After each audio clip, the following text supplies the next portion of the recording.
Hi everyone, this is Tanya here with the Memory Lane Keepsakes, and welcome back to my channel. As you guys see, I am in a different part of my home today to share my Flowers and Critters 2026 collaboration. This collaboration is hosted by Poetspice, which is Jamie here on the YT. Myself, as well as a lot of other talented ladies, will be coming on today to share their project creation for the month of June. I am going to be sharing something unique and different today that I have not shared with you all, something that I really love to do. And I want you guys to know that this collaboration comes out every second Wednesday of the month for the whole year of 2026. Now, this collaboration is called Flowers and Critters. However, you don't have to use a critter within this project. You can just use flowers, or you can do critters. Today, I just chose flowers. And to share my project with you all, I'm in the midst right now of baking up some sweet treats to do a sweet table for my dad. He is going to be 70, guys. Yes, his birthday is in the month of June. And I am doing a special setup for him. And I wanted to share a portion of that process with you all in case this is something that you have not done before. The item that I'm going to be using today is something that I purchased a while ago, but I have not used it in months. So it's been past 6 months, but I do use a lot of my items, but this is one that I have not pulled out until now. So I started off with this bag of chocolate wafers. Now you can purchase these pretty much anywhere of your different retailers, Hobby Lobby being one, Walmart being one, and different, just to name a few there. Candy wafers come in different colors, so you can choose the color preference that you need for your setup or your sweet taste. And so I also have the mold right here.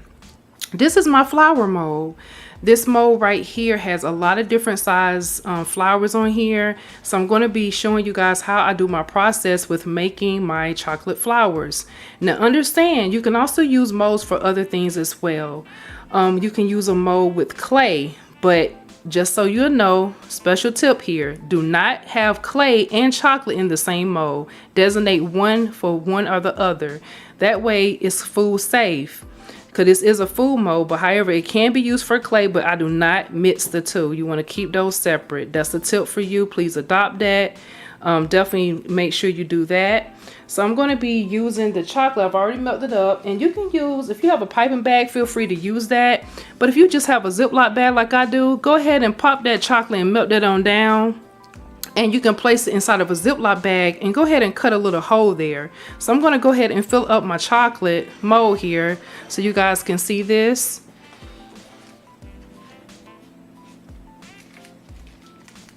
And so you want to get the chocolate down here. And I have gloves on too. You always want to wear gloves, especially if you're handling different food. And if it's not just for your family and it is for like a party. That's just sanitary purpose. We want to make sure we're clean, everything is good. And then what I'm going to do is I'm just piping the chocolate inside of the mold here. And I'm just going to put a good amount for each flower. And this one happens to be a really, really good size here. This will be the second biggest one on this particular mold right here. These molds are really nice. They make a great presentation for a lot of your sweet treats. They look really good in cupcakes as well. I apply these to a lot of different things I make. I also specialize in making cake pops. I make chocolate covered strawberries. I've been doing this for a long time, guys, and I love making my chocolate covered pretzels as well. In addition to my Rice Krispie treats, I can keep going. But those are just some of the things that I do. And you know, you can get really creative with a lot of these different treats here. So I've already piped all my chocolate in here. And as you see, you want to give this a good tap because it is still kind of floating on the top there to kind of like move this around. So I'm going to kind of tap this on the end of the plate here. That way that chocolate can go ahead and get in all those little crevices and those little areas there.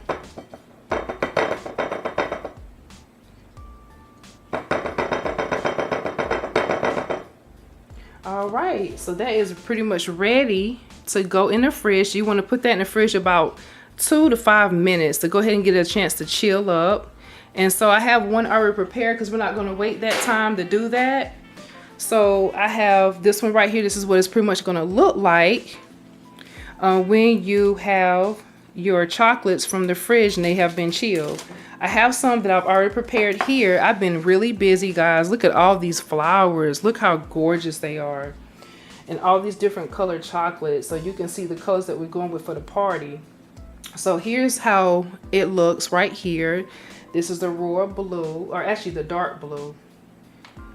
So I have that one, and then we have another size there. I'm just going to place these at random on my sheet here, staying with the colors. And they're all different sizes. That's one thing I love about it, because you can place these different roses in different places on your desserts. And again, it makes a beautiful presentation, because we eat with our eyes before we actually use our mouths, because you have to be drawn into some of the foods. Here's my blue one here as well. So I did do the blue one. This beautiful blue. Now another tip, you can also mix a lighter color by adding white to some of your darker chocolates, and that will also change up the color for you. It's also cost efficient as well.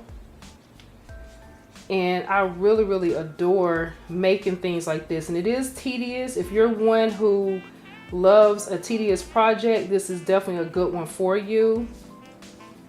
So this is what my flowers and roses look like. Look at all of those. And this is just wax paper on top of a pan to keep them all in place.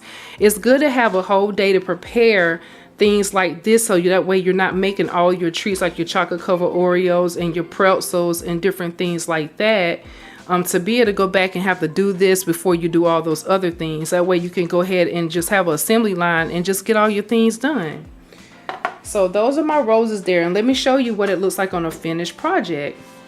My finished project is going to be edible, of course, and I have some chocolate pretzel rods that I've already made for my dad's big event. And this is what one of them look like. Look how beautiful. So we are going with these beautiful blues. We also have like a flower rose, different things going on that's real elegant. This party is going to be amazing. So this is one of them here. This is another one with 2 roses, and you can also see the silver. I've added some of that edible glitter on there. And this is another blue. You can see how that changes up right there. So yes, these are my sweet treats, and this is my creation for the month of June for the Flowers and Critters 2026 collab. Guys, please make sure that you go ahead and give this video a thumbs up if you like this type of content. Also, feel free to share. Check me out on my Instagram, which is Memory Lane Keepsakes 2017. And I'm so blessed and thankful that you guys came to hang out with me today. Make sure you come back for the month of July, where I showcase another project. And you guys have fun creating. Talk to you later. Bye-bye.